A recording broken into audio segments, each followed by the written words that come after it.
آج بھی یہ بات اپنی جگہ اسی طرح حقیقت ہے. آنکھوں سے مشاہدہ کرنے کے بعد ہمیں سمجھ لینا چاہیے، سبق لینا چاہیے کہ بھئی اللہ تعالیٰ کا کے فرما بردار بننے میں دنیا میں بھی بڑا فائدہ ہے اور آخرت میں بھی بڑا فائدہ. کہ دیکھو، ایک ہوتی عزت، ایک ہوتی ذلت. دنیا میں بھی ہر شخص یہ چاہتا ہے کہ اس کی عزت ہو، چاہے بادشاہ ہو چاہے غریب ہو، حاکم ہو یا محکوم ہو، شہری ہو یا دیہاتی ہو، چھوٹا ہو یا بڑا ہو، سب کو عزت عزیز ہے. ہر شخص یہ چاہتا ہے کہ ہمیں عزت ملے، لوگ ہمارا احترام کریں، ہمارے ساتھ عزت کے ساتھ ملیں، ہمارا اکرام کریں. عزت ہر آدمی چاہتا ہے اور عزت کے مقابلے میں ذلت ہے. ہر آدمی یہ چاہتا ہے کہ کوئی مجھے ذلیل نہ کرے، کوئی مجھے رسوا نہیں کرے، کوئی مجھے برا بھلا نہ کہے، کوئی میری بے عزتی نہ کرے. یہ تو ہر مسلمان نہیں، ہر انسان کا حق ہے. فطری طور پر ہر انسان یہ چاہتا ہے کہ اس پر کوئی ظلم نہ کرے، اس پر کوئی زیادتی نہ کرے، اسے کوئی گالی نہ دے، اس کے ساتھ کوئی بے جا مذاق نہ کرے، کوئی اس کے ساتھ بدتمیزی نہ کرے، بد تہذیبی نہ کرے، زبان درازی نہ کرے، کیونکہ یہ ساری باتیں ذلت والی ہیں. اور اس کے مقابلے میں ہر انسان یہ چاہتا ہے کہ لوگ اس سے ملیں تو عزت کے ساتھ ملیں، ادب کے ساتھ ملیں، احترام کے ساتھ ملیں، اس کا اکرام کریں. ہر آدمی چاہتا ہے. تو ہمارے دین میں تو بدرجہ ہو یہ بات. ہمارے تو دین ہی سب سے زیادہ ایک دوسرے کو بھائی بھائی بتلاتا ہے اور یہ کہتا ہے انما المؤمنون اخوہ، سب مسلمان بھائی بھائی ہیں. یعنی دینی اعتبار سے سب مسلمان بھائی بھائی ہیں، مرد ہو یا عورت ہو. مرد عورت ہیں تو بہن بھائی، مرد ہیں تو بھائی بھائی، عورتیں ہیں تو بہنیں بہنیں. سب دینی اعتبار سے بہنیں ہیں، سب کا ادب ہے، سب کا احترام ہے، سب کا اکرام ہے، سب کی عزت ہے. تو ہمارا دین تو عزت سکھاتا ہے. تو حضور کے زمانے میں کافر یہ کہتے تھے کہ بھئی ہم بڑے عزت والے ہیں، ہمارے برابر کسی کی بھی عزت نہیں. اور معاذ اللہ یہ کہتے تھے کہ جب ہم سفر سے واپس مدینہ منورہ جائیں گے تو جو ہم عزت دار لوگ ہیں، معاذ اللہ مسلمانوں کو وہ ذلیل کہتے کہ ہم ان کو مدینے سے نکال دیں گے. تو اللہ جل شانہ نے اس کے جواب میں ایک آیت نازل فرمائی جس میں اللہ پاک نے یہ فرمایا کہ اصل عزت جو ہے وہ تو اللہ جل شانہ کے لیے ہے. وَلِلَّهِ الْعِزَّةُ وَلِرَسُولِهِ وَلِلْمُؤْمِنِينَ کہ اصل عزت اللہ جل شانہ کے لیے ہے اور اللہ کے رسول کے لیے ہے اور ایمان والوں کے لیے ہے.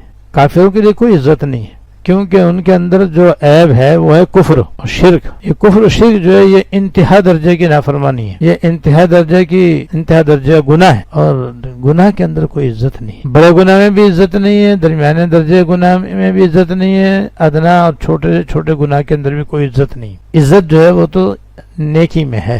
اللہ تعالیٰ کی ذات اقدس میں حقیقتاً عزت ہے اور اللہ تعالیٰ ہی لائق عزت ہیں، لائق عبادت ہیں، لائق احترام ہیں، لائق اکرام ہیں، لائق عبادت ہے. اور اللہ پاک نے یہی عزت اور ایسی ہی عزت اپنے حبیب جناب رسول اللہ صلی اللہ علیہ وسلم کو بھی عطا فرمائی ہے، کیونکہ وہ بھی اللہ تعالیٰ کے انتہا درجے کے تابع دار، فرما بردار، اللہ تعالیٰ کے احکام پہنچانے والے اور ان پر عمل کرنے والے اور دوسروں کو بھی عمل کرانے والے. اس لیے اللہ تعالیٰ کے بعد اللہ کے رسول کی عزت ہے. مخلوق میں سب سے بڑا درجہ، سب سے اونچا مقام اگر ہے تو وہ رسول اللہ صلی اللہ علیہ وسلم کا ہے، جو سراپا عزت ہے. اور چونکہ عزت من جانب اللہ ملتی ہے ان کے فرما برداروں کو، تابع داروں کو، اس لیے جتنے مسلمان ہیں اور صاحب ایمان ہیں اور اللہ تعالیٰ کے اطاعت کرنے والے ہیں، تابع داری کرنے والے ہیں، ان کے لیے عزت ہے. اللہ پاک نے ان کافروں کے جواب میں یہ آیت نازل کر کے بتا دیا کہ عزت کافروں کے پاس نہیں ہے، کافروں کی کوئی عزت نہیں ہے. اگر عزت ہے تو وہ تو صرف اللہ تعالیٰ کے لیے ہے، اللہ کے رسول کے لیے ہے، اہل ایمان کے لیے. تو عزت جو ہے وہ مسلمانوں کے لیے ہے، مگر جب وہ اللہ تعالیٰ کی تابعداری کریں، اللہ تعالیٰ کی فرما برداری کریں تو عزت ہی عزت ہے. جب بھی کہیں ذلت آتی ہے، رسوائی آتی ہے، بدنامی آتی ہے، لوگ کی نظروں سے آدمی گرتا ہے، نافرمانی کی وجہ سے ہوتا ہے. کافروں کو کوئی عزت نہیں ہے اس لیے کہ وہ حد سے زیادہ اللہ تعالیٰ کے نافرمان ہے، کہ وہ کفر و شرک کے اندر مبتلا ہے. اور اگر کوئی مسلمان کفر کے اندر مبتلا نہیں ہے، فسق و فجور میں مبتلا ہے، تو اس حساب سے اس کی عزت بھی نہیں. چنانچہ تکبر و گناہ ہے، حرام ہے، ناجائز ہے. لیکن جتنا تکبر کرنے والا اپنے آپ کو اپنے خیال میں اچھا سمجھتا ہے اور عزت دار سمجھتا ہے، بڑا سمجھتا ہے، دوسروں کو اپنے سے حقیر سمجھتا ہے اور ذلیل سمجھتا ہے، کمتر سمجھتا ہے، معاملہ بالکل اس کے الٹ ہی ہوتا ہے. کہ جو اپنے آپ کو اپنے خیال میں بڑا سمجھ رہا ہے کہ میں بڑا آدمی ہوں، بڑا اونچا آدمی ہوں، بڑا اچھا آدمی ہوں، میرے برابر کوئی بھی نہیں ہے، جتنا وہ اپنے آپ کو اپنے دل میں اچھا سمجھتا ہے، مخلوق اتنے اس کو خراب اور برا اور ذلیل اور رسوا سمجھتا ہے.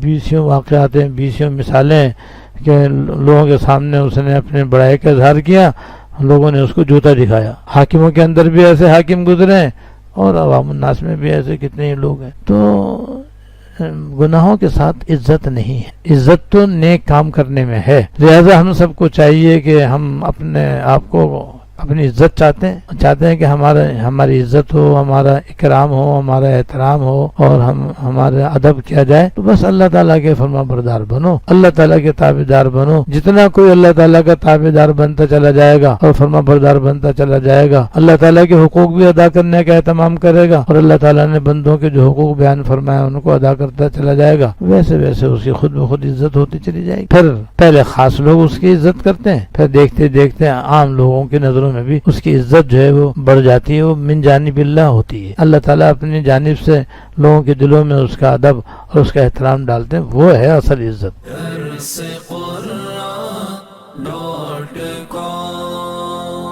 www.darsequran.com